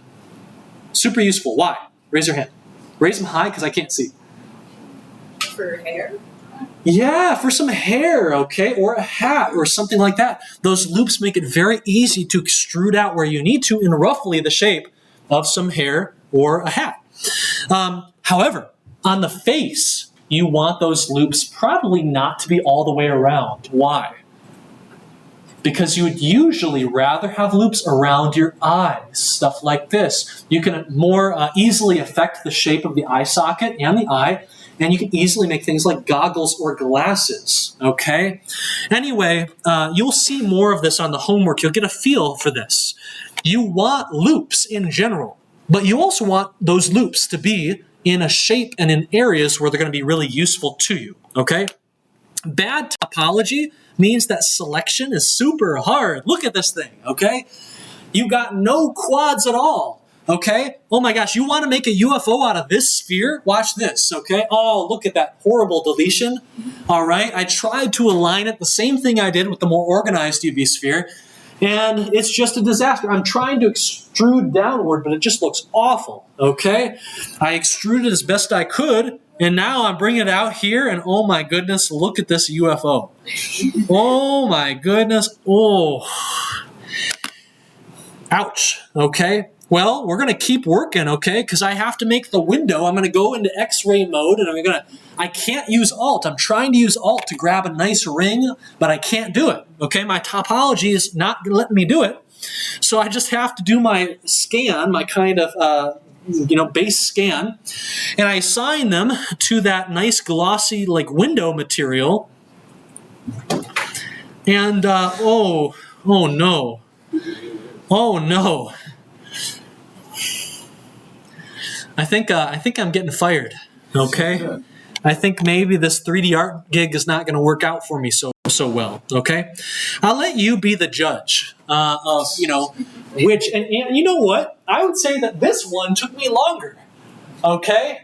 So work longer and work harder for a much worse result. That's what bad topology gives you, okay? Good topology makes your life easy. Okay, I want to talk about quad topology, okay? I've mentioned quads a few times. Why are quads so great, okay? But actually, before I talk about quads, we have to consider vertex count. We're going to start with triangle topology. This is a classic topology. It was very, very common in the earliest models, okay? This is when you have 3 vertices per face. Okay, and you can actually see that here. This is a head model. My 60-second attempt at a head model. Okay, this is actually the back of the head if you're curious. But this is the end state of all models, actually.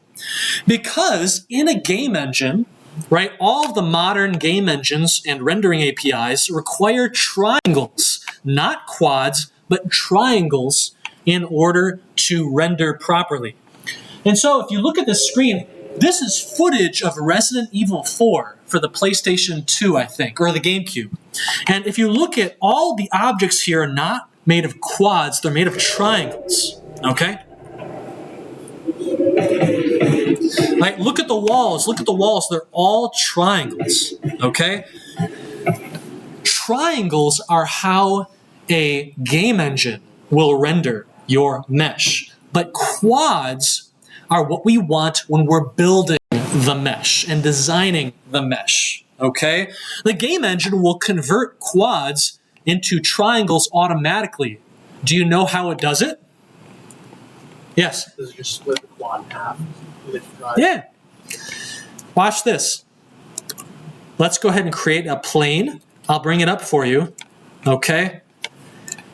So look at this quad. A game engine can't render this quad, so you know what it does? Click, click. Hey, Yeah, cool. 2 triangles.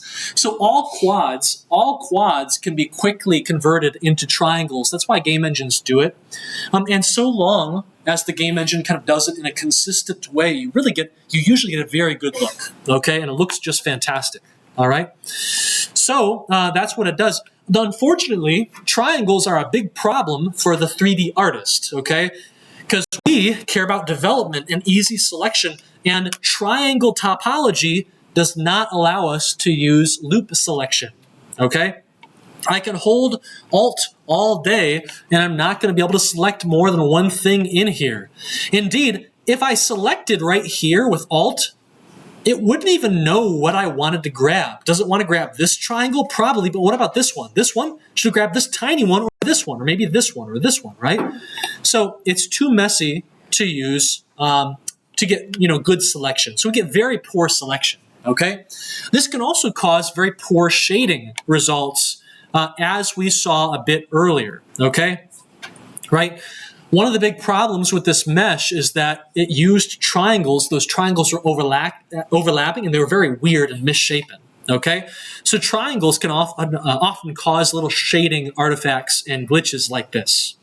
Prefer to avoid them when you can, but you should know that most models do use triangles, okay? They try and keep them flat and very sane.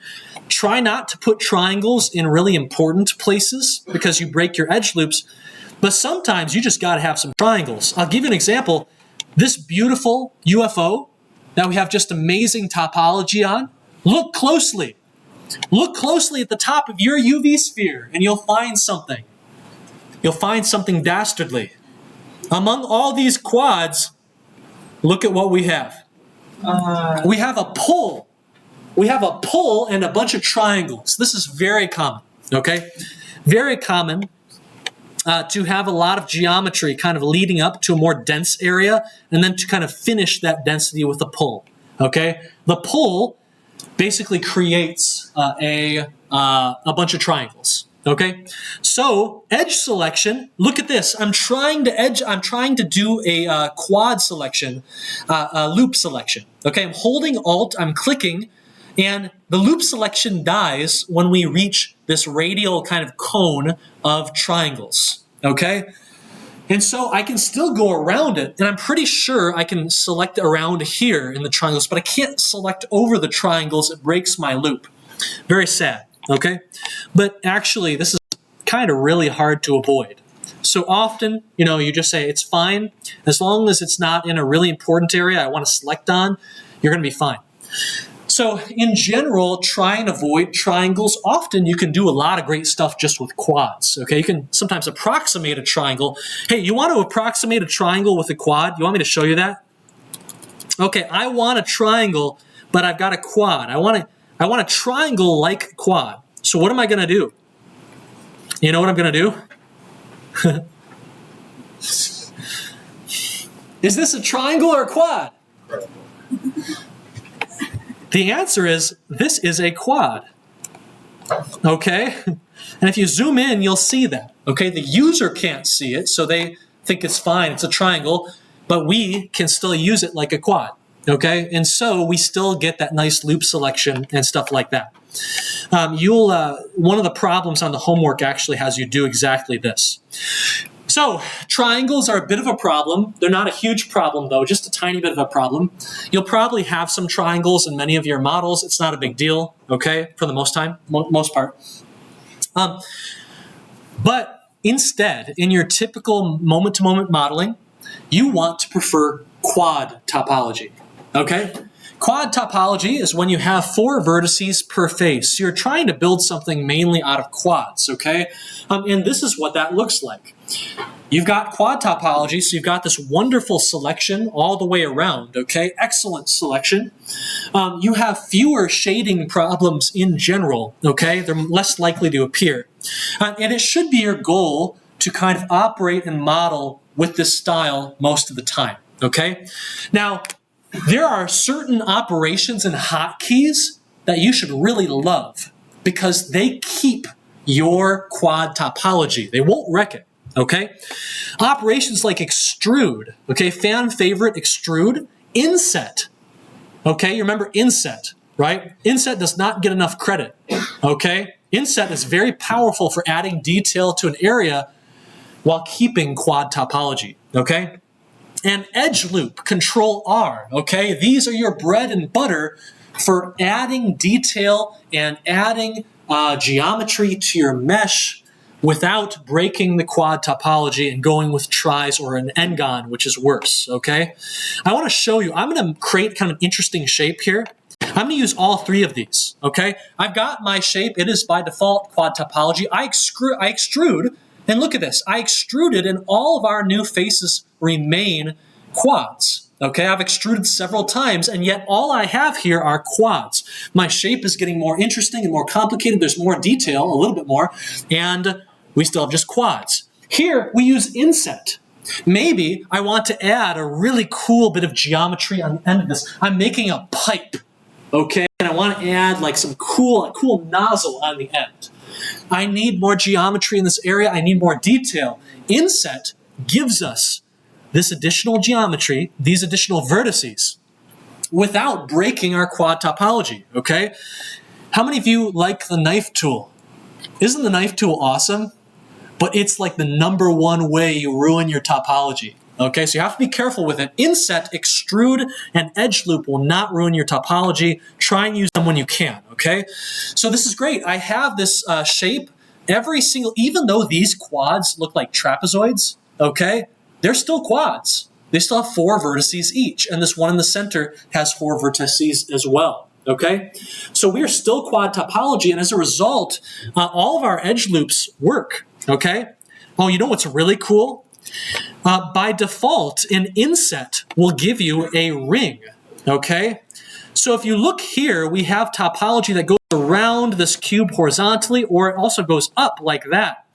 But if I go and grab this face and I use inset like this, we now have 4 new quads, actually 5. And if I click the outer ring, I now have a loop that goes like this in a localized ring. Okay, this is super good for eyes, all right? You've got this plane.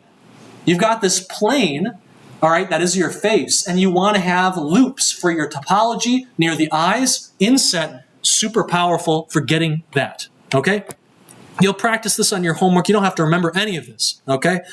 The homework really is kind of the soul of the course. Like, you do the homework, you probably don't need the lectures. But I'm really happy you're here, by the way, okay? We can make all this much richer for you. We've kept quad topology, so I still have these wonderful vertical and horizontal loops, okay? I still have them all. I just have a really interesting one now right here, okay? So isn't that just awesome, all right?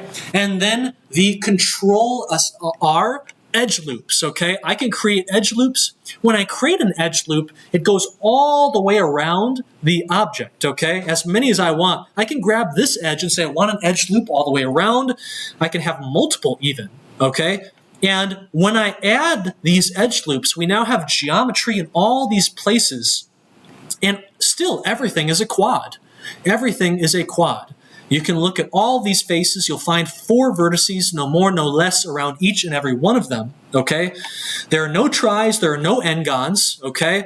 The only thing I don't like about edge loop is that often it puts more detail than you want in places you don't want that detail.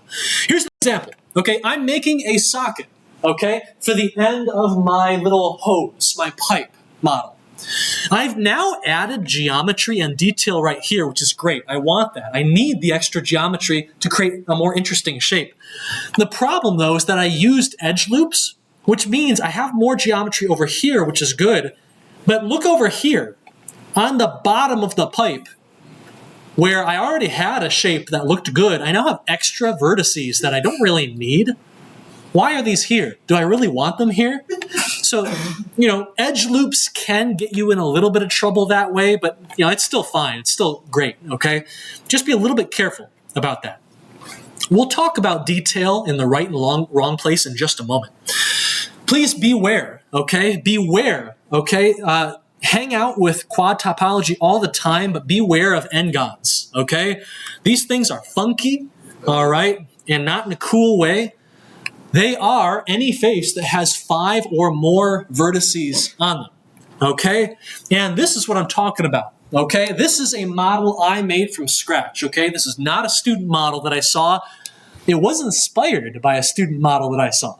But I think it's awesome that you made this model. Maybe you know who you are, maybe you don't. But I saw this and I was like, this is sick. I'm going to put this in my lecture.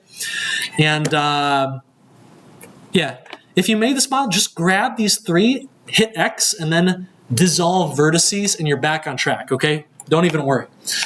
But this is an example of mostly quad topology that has 2 n-gons on it. And this basically ruins everything, okay? So the n-gons are right in here. It's actually both of these. This is the prominent one I'm paying attention to, but it's this one as well, okay? This is in particular a 7-gon because it is a polygon that has 7 vertices, okay? What is it? 1, 2, 3, 4, 5, 6, 7. Yeah, 7-gon, okay? Here's another example. If you've ever made a cylinder, in fact, the default cylinder has this as well. If you make a cylinder in here, let's go and grab the cylinder, just kind of grab it here. I'm going to go to View Frame Selected so I can get close to it. Look at all these nice quads, and I can kind of grab them all in a nice loop. But if I try and grab a vertical one, it won't work. Why is that? Oh, it's because we have a huge n-gon, okay, on top. This huge thing right here. And yeah, this is what you typically want to avoid if you can. Okay, sometimes you can't, just like with tries, but here's another one. If you use the knife tool, for instance, to draw a message into a plane, you now have a ton of really crazy, weird n-gons. If you need to do anything with this in the future, it's going to start to become a huge pain for you. In general, n-gons cause a lot of pain. You lose the selection ability, okay? You lose your selection loops. They get shattered, okay? If you look at this on the left, we have the n-gon topology right here. These 2 are both messed up, okay? So they either shatter your loop completely or they create these gaping holes, okay? Over here, we have quad topology and the loops are still intact. They still work just fine, okay? So the selection loops are broken. You could have shading artifacts with these n-gons as well, all right? So here's a good example. I saw this on the Blender Help subreddit, which is a great subreddit if you want to kind of immerse yourself a bit deeper in Blender and the kind of problems people commonly run into. But look at this hand right here. This hand is causing problems. Here's the underlying geometry, and you can see there are a lot of quads here, which is great, but you can see right on the knuckle, okay, right on the knuckle, we have this really weird shape, okay? This really weird n-gon that is going to cause some shading problems for us and make our model look really funky. Like, look at this right here. Like, you've got this is using a subdivision surface modifier, and it's causing the subdivision to kind of warp toward the center of the n-gon, okay? And I think I also... do I show the fix? Basically, the fix was go and chop this polygon up into a bunch of quads. And once you do, everything looks much, much better. All right? When it comes to shading, when it comes to subdivision of the simpler mesh. So this is the kind of thing that can happen if you get a lot of crazy n-gons going on.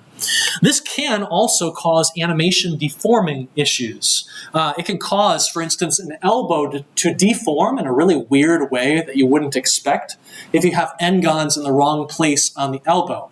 This is something we'll probably talk about and you'll probably see in a few weeks when we get close to animation and armatures and stuff like that, okay? Often, n-gons, don't just appear out of nowhere. They are caused, in many cases, by the knife tool, okay? Watch the knife tool. I want to go in, I want to create some cool new stuff. Look at that, I created some geometry exactly where I wanted it. But if you look, we just created 2 new n-gons, okay? We created 2 new n-gons. One is right here. This is now a 5-gon right here, a 5-gon face. And now we have another one on the other side. This one is now a 5-gon as well. So our selection, I think you can see I'm trying to select. I can still select kind of vertically, but horizontally, no way.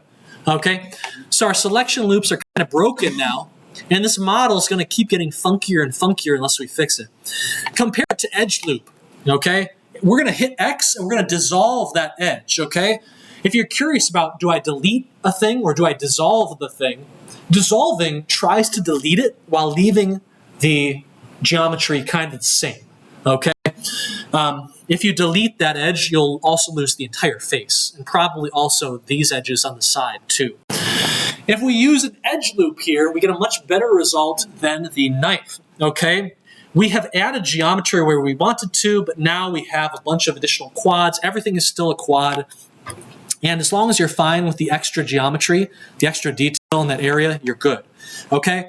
Subdivision causes this too. If you grab one of the surfaces and just subdivide that, you've now created these extra vertices on top of all these faces. You now have a bunch of 5-gons. So if you subdivide every face, you'll be fine, right? Because now you don't have, you still have just a bunch of quads everywhere. But using subdivision on just one face will typically cause that, okay? If you are desiring, why do people use the knife tool? Why do people use subdivision? They use it because they want more detail in a local area on the mesh. They don't want it everywhere else. They just want it in that little area, okay? You can use inset to achieve this in some cases without creating a bunch of crazy n-gons. Instead of using knife tool or the subdivision operation, you use inset. This is going to give you a lot of extra geometry to make your details, but it's also going to keep this wonderful quad topology, and now you have this really nice little loop right here that you might want to use to do other things, okay? I thought about why would I want to have detail here, and then I thought about a character design from my childhood. You know what it is? Has anyone played Crash Bandicoot? There's a character in that game that has a rocket coming out of the corner of his head, a single rocket. His name is Engine. And look at that. We have the start of a rocket coming out of the head. We are completely just still quad topology, and it's awesome. Okay, it works super well. Here I'm fumbling trying to find a reference to show you. Here it is, right here. Okay? Yeah, there you go. Okay? So inset is so underrated. Okay? Use it if you can. So the takeaway from all of this is stick to quads mostly, use tries sometimes, and if you have an n-gon, just make sure it's not interfering with your work, and maybe you want to chop it up and try and get it back into quads if you can, okay? The final point I want to go through with you, okay, in this last 5 minutes is please try and keep your detail where it is necessary, and only where it is necessary, okay? Don't go adding a ton of extra geometry to parts of the head that you don't really need it on, okay? Look at this nice model, okay? All the geometry has a purpose. Every vertex has a purpose in helping you define the shape. But then, on the back, if we're not making engine, we don't need these extra vertices, okay? We don't need them at all. What are they for? You can speculate, okay? You can say, what are these verts for? You could say, hey, it's for a future hat, right?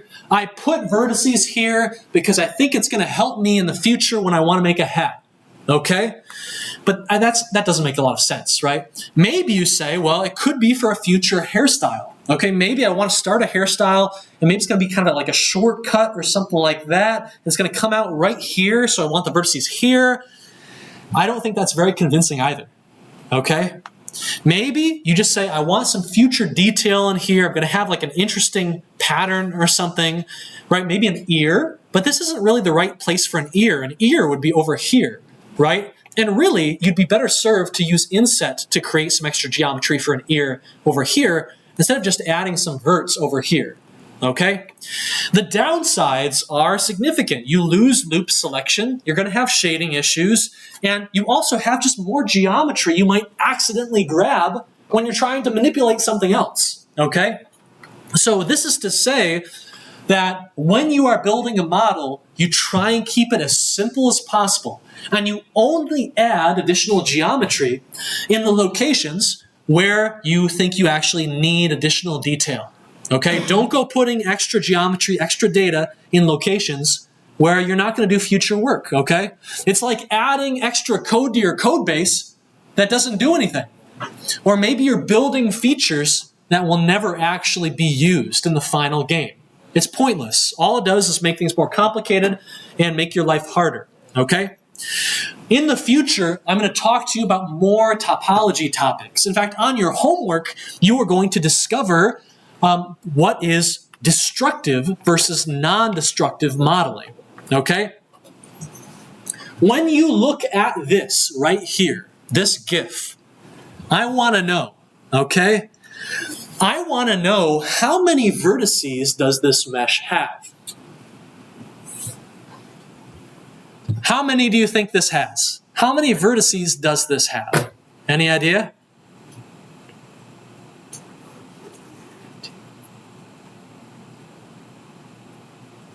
Okay. I was able to count the simplified mesh. I think it was 27. Maybe I messed up the count. How many did you count? 26. 26? I probably missed one. Does this have 26 vertices or the several hundred that you see? The 26 vertices that you can grab and manipulate and control, or the several hundred that you actually see with your eyes that are actually rendered. This is what they call a modifier. Okay, do you know what this modifier is? It's maybe the most common modifier. It's a famous one. It is? It is? It's like this is not mosaic or? Not quite. Yes? Is that subsurface scattering or subdivision? Subdivision surface. Bingo. Bingo. Subdivision surface is a famous modifier that gives you a way to take a very basic model and manipulate that basic model, but the modifier will subdivide it on every face. Okay, keeping quad topology, by the way, and giving you this nice, smooth, really detailed, rich render, when in reality, you have this simple mesh. Understand, what the user wants is different than what the artist wants. The 3D artist wants to keep the mesh as simple as possible because you've seen what happens when a mesh gets too complicated, okay? When there are too many vertices, it becomes impossible to change, impossible to manipulate. But we need a lot of vertices, right? We need a lot of vertices in order to create a beautiful, rich, detailed look like this, right? And so modifiers are a powerful way to practice what is called non-destructive modeling, okay? Non-destructive modeling is where we keep the simplicity of a more basic, smaller mesh that allows us to easily shape new things and add detail. But we render out the complexity, okay? The actual detail and beauty, that's handled by us, by the modifier, okay? So we get the beauty of the final rendered detailed model subdivided a bunch of times, but for our purpose of creation, being an author, we still have this very nice, simple mesh that we can use to easily manipulate things. It's the best of both worlds. We get detail, but we also maintain the ability to edit and adjust the mesh, okay? So that's what non-destructive modeling is. And you know what's crazy? Let me show you something really quickly, okay? I'm going to go in, I'm going to add a modifier. Let's go subdivision surface, okay? Let's just see what happens. Look at that. Oh my goodness, okay? So this is the crazy detailed mesh. I'm actually going to make the levels 2. So it's going to subdivide it twice, and we're getting this cool acorn shape. So we get this acorn rendered, okay? And I actually kind of want to make it brown and make it look really nice. Then we'll get you out of here, okay? And let me see right here. Okay, doesn't that look awesome? But I still have a nice, simple mesh that I can manipulate if I want to kind of coax or change its shape. Okay, I can grab these over here and I can make it kind of lopsided, like many acorns are. Okay, and I can do all of this without having to deal with the many, many, many thousands of polygons that are now buried in here. Okay, this is non-destructive modeling. I can still easily adjust my shape. I'm not losing anything by making an adjustment. But the moment I say I want this to be permanent, here's what I do. I go to my modifier, I go to this little click right here, I click apply, I've lost my simple mesh, and now the only way that I'm going to adjust this at all is by clicking on the raw polygons, of which there are now many more. Look at how difficult it is for me to manipulate now. It's just awful, right? And now it doesn't look that good, so I have to kind of retry and change my selection 30 times, right? We have just done a destruction, okay? Destructive modeling. When we applied that modifier, we lost our ability to easily control and manipulate this model, okay? Sometimes you have to do it. But as long as possible, you want to do non-destructive modeling. You want to use things like modifiers to get detail while keeping things simple. Okay, all of this you are going to practice on your homework, okay? It's not going to be too crazy. You're not going to be buried. I promise you the tutorials will help you out. We can help you out in office hours. And I think it's about time for us to do that, okay? Remember, you have homework 2 going on, but now on your schedule, you have that 20-minute model, okay? So you can skip tonight if you're tired, or you can take office hours and knock out that 20-minute model, okay? Be the first to upload yours, all right? Everyone, thank you so much for joining us. We will see you next time. Office hours begins now. If another class wants to come in here, we'll need to be very quiet, and we might have to move off these machines, okay? So I hope you have your laptop, and I'll be around the back, okay? If another class comes in, we're going to be very, very quiet and very congenial, okay?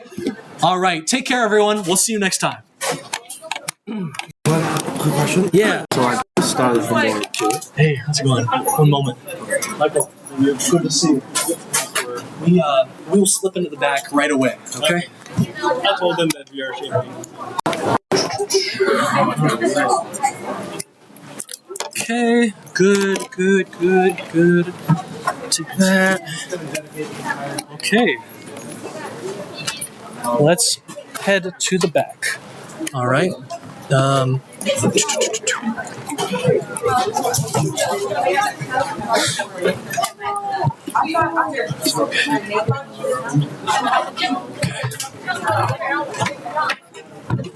All right. I'm kind of chilling here, actually. Let me grab this real quick. Oh, yes. And everyone joining us online, take care. Thank you for joining us, and we'll see you later. Bye-bye.